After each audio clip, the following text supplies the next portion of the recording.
কয়েক বছর পূর্বে ঘটনা ঘটেছে, তাই এখন মাঝে মাঝে আমার মনে হয় ব্যাপারটা আগাগোড়া মিথ্যে।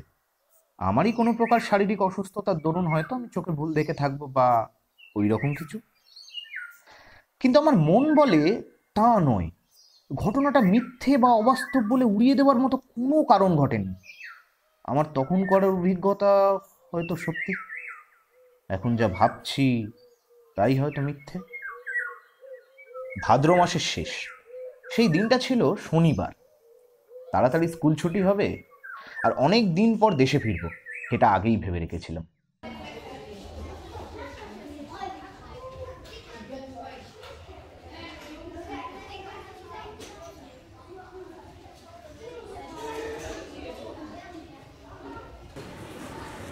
স্যার, ভালো ছেলে সেই হয় যে মুখেও বড় হয়, কাজেও বড়।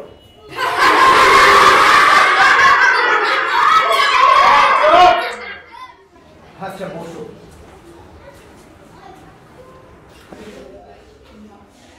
এই কি হচ্ছে এসব? স্যার, কামিকে সুধীরের মেডেল কেড়ে নিচ্ছে। কি হচ্ছে এসব? কার মেডেল? কিসের মেডেল? স্যার, আমার মেডেল স্যার, কামিকে আমার থেকে কেড়ে নিচ্ছে। আমি ওঠো, তুমি ওর মেডেল কেড়ে দিচ্ছিলে কেন? স্যার, কেড়ে নিচ্ছিলাম, দেখতে চাইছিলাম, তাও দিচ্ছে না। তা ওর মেডেল ও যদি না দিতে চায়, তোমার কেড়ে নেওয়ার কি অধিকার আছে? হ্যাঁ, কি মেডেল দেখি?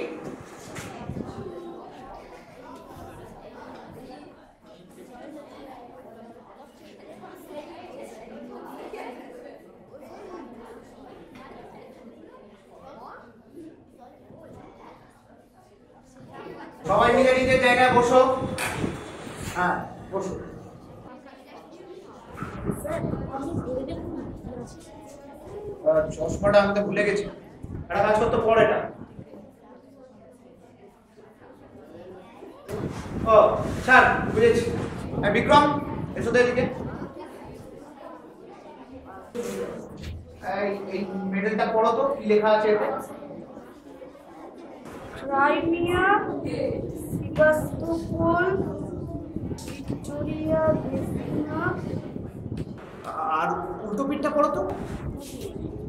Sergeant SP Perkins, 6 the trucking start, 1854।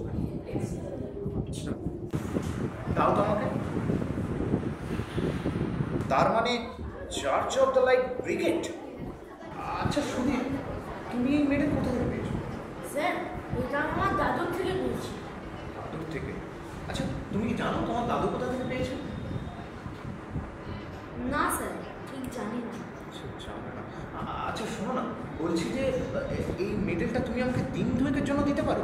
আমি তোমাকে সোমবার এসে ফেরত দিয়ে দেবো। হ্যাঁ স্যার। আচ্ছা যাও, গিয়ে বসো।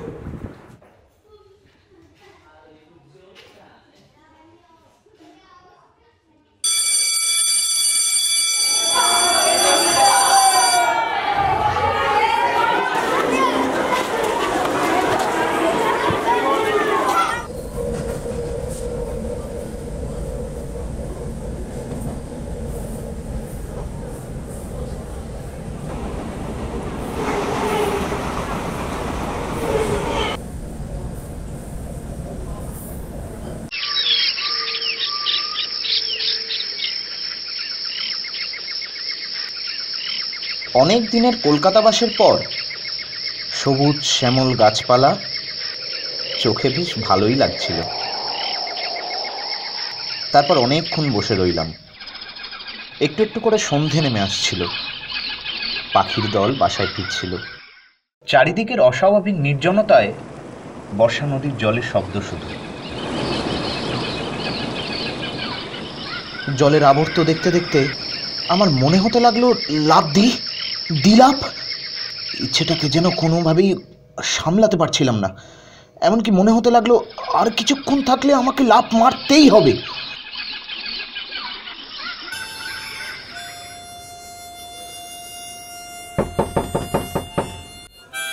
কে?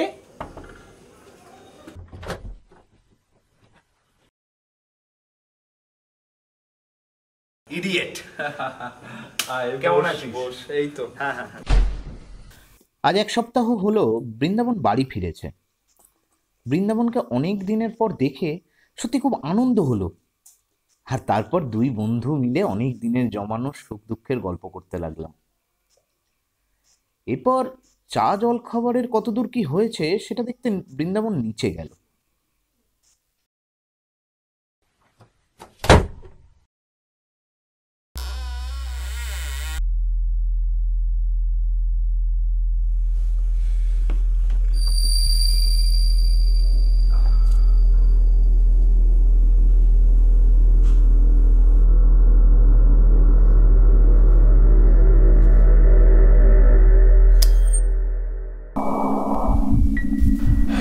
ওরে মূর্খ, লাভ মেরো না, মেরো না লাভ। কিরে এদিকে আয়, ওখানে কি করছিস? হ্যাঁ?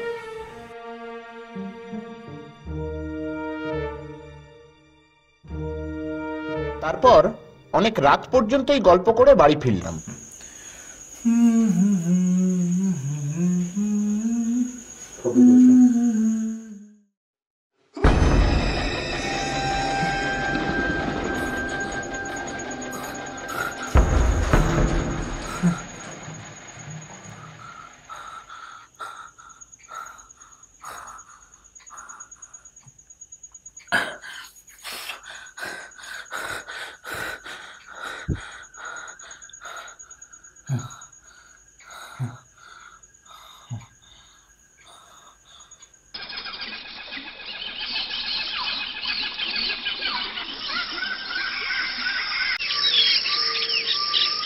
তার পরদিন বৃন্দাবনের বাড়ি থেকে ফেরার পথে আরে সুরেন না? জ্যাঠামশাই। হ্যাঁ হ্যাঁ, তারপর বৃন্দাবনের বাড়ি থেকে ফিরছিলে? হ্যাঁ হ্যাঁ, আচ্ছা আচ্ছা, আপনি ভালো আছেন তো? হ্যাঁ হ্যাঁ, চল। চলুন চলুন চলুন।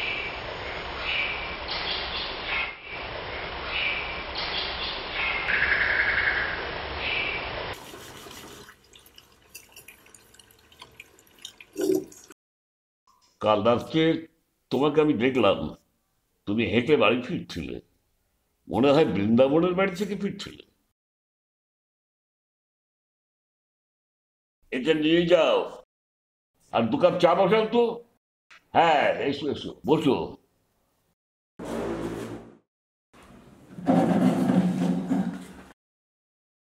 ওহ, কাল তুমি যখন ফিরছিলে তখন ছাদে পায়চারি করছিলাম, বেজায় গরম পড়েছে, আর বয়সে এত গরম সহ্য করতে পারি না।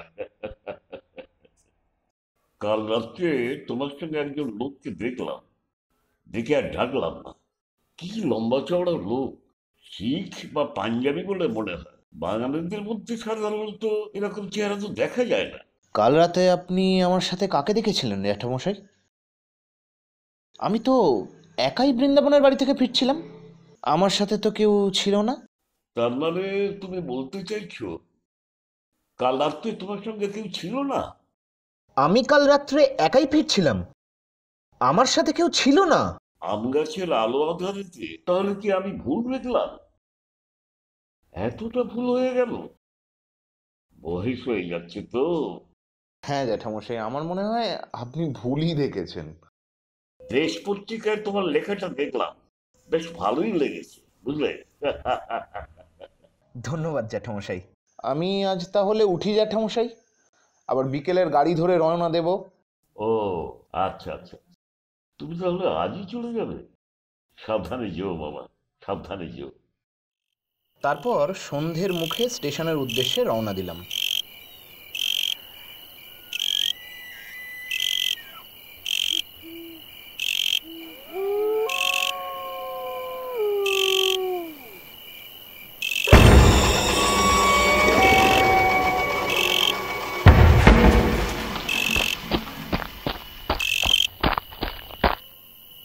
ওখানে কি বাবু, কি হয়েছে? ও আপনি? বাউরি বাগান জায়গাটা ভালো না, চলুন আপনাকে স্টেশনে গিয়ে দিই।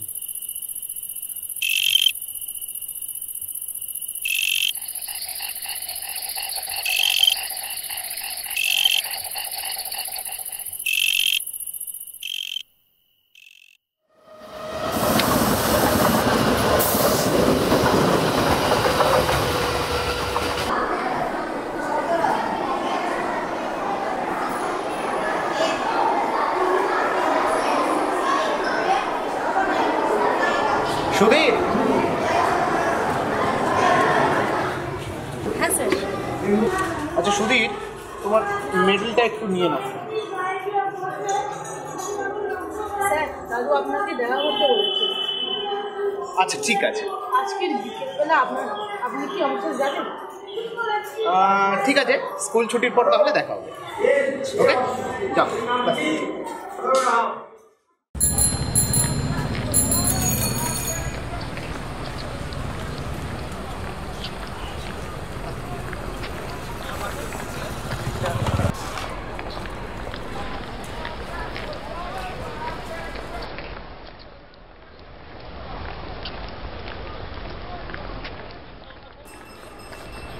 দাদু, নমস্কার, আমার নাম সুরেন্দ্রনাথ মিত্র।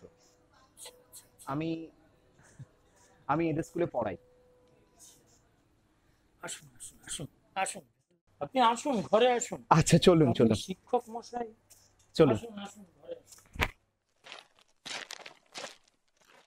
আচ্ছা মাস্টারমশাই, আপনি কি কি বিষয় পড়ান স্কুলে? আমি বাংলা আর ভূগোলটাও পড়াই। ভূগোল বড় গোলমেলে বিষয় মশাই। তো ছোট ছোট বায়বীয় ব্যাপার কত বড় হয়ে দেখা দেয়, তারপর সত্য ঘটনায় পরিণত হয়ে যায়। বড় গোলমেলে বিষয়, ওই জন্যই আপনার ঘরে মন বসে। আপনি কেন ডেকেছিলেন, মানে আমাকে? হ্যাঁ হ্যাঁ, বলবো। ওই মেডেলটার বিষয়ে? ঠিক ঠিক, সব বলবো। একটু আমি চায়ের ব্যবস্থা করে নিই, তারপরে সব।